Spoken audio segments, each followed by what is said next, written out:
కవిత రాజీనామా ప్రసంగంపై మండలి చైర్మన్ గుత్తా సుఖేందర్ స్పందించారు. మీడియాతో చిట్చాట్ లో భాగంగా ఆయన పలు విషయాలు పంచుకున్నారు. కవిత తన రాజీనామాను తొలుత పిఏ ద్వారా పంపించిందన్నారు.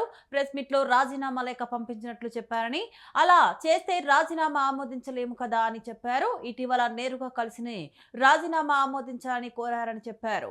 రాజీనామా చేసేవారు ఎవరికైనా మాట్లాడే అవకాశం ఇవ్వాలని కోరారని, చివరిసారిగా మాట్లాడే వారికి మండలి, సభ, పార్లమెంటులో ఎక్కడైనా అవకాశం ఇస్తారని అన్నారు. కవితను తాను ఆపలేనని, అలా అని జడ్జ్ కూడా చేయలేనన్నారు. రాజీనామా ఎందుకు చేస్తున్నారో కవిత చెప్పారని స్పష్టం చేశారు. కవిత నేరుగా వచ్చి రాజీనామా ఇస్తే అప్పుడే ఆమోదించేవాడినని చెప్పారు.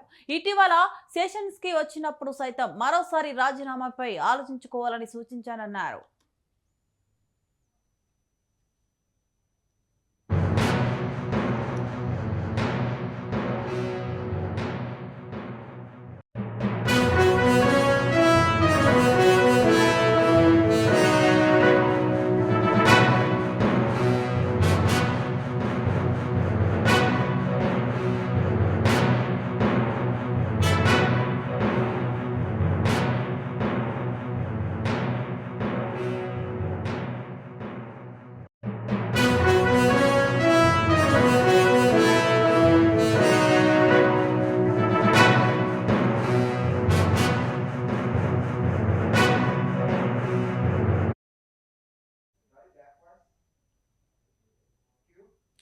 బీఆర్ఎస్ హయాంలో గోదావరిపై పెట్టిన శ్రద్ధ కృష్ణానదిపై పెట్టలేదని గుత్తా సుఖేందర్ ఆరోపించారు.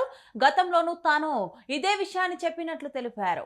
తెలంగాణలో మరో పొలిటికల్ పార్టీకి స్పేస్ లేదని, పార్టీ పెట్టి నిలబెట్టుకోవడం చాలా కష్టమన్నారు. వన్ సెషన్ వన్ ఎలక్షన్ చాలా ఇబ్బందులు ఉన్నాయన్నారు ఆయన. అది అంత సులువు కాదనేది తన అభిప్రాయమన్నారు గుత్తా సుఖేందర్.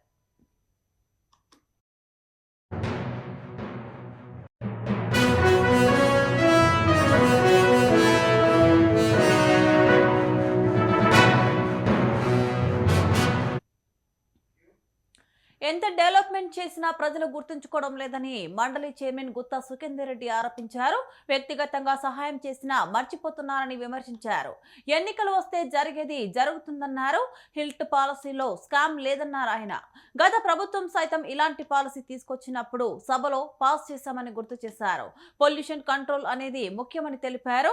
మూసీ పొల్యూషన్ నల్గొండ వరకు వస్తుందని, సిటీ పొల్యూషన్ వేరు, ఇండస్ట్రియల్ పొల్యూషన్ వేరని చెప్పారు. చౌటుప్పలో గ్రౌండ్ లెవెల్ వరకు పొల్యూషన్ చేరిందన్నారు. హిల్ట్ పాలసీ ముఖ్య ఉద్దేశం పొల్యూషన్ ఫ్రీ చేయడమే అని స్పష్టం చేశారు. సిటీ బయటకి కంపెనీలు తరలించడం కరెక్ట్ అని అన్నారు. కరప్షన్ కి ఎక్కడా తావలేదన్నారు.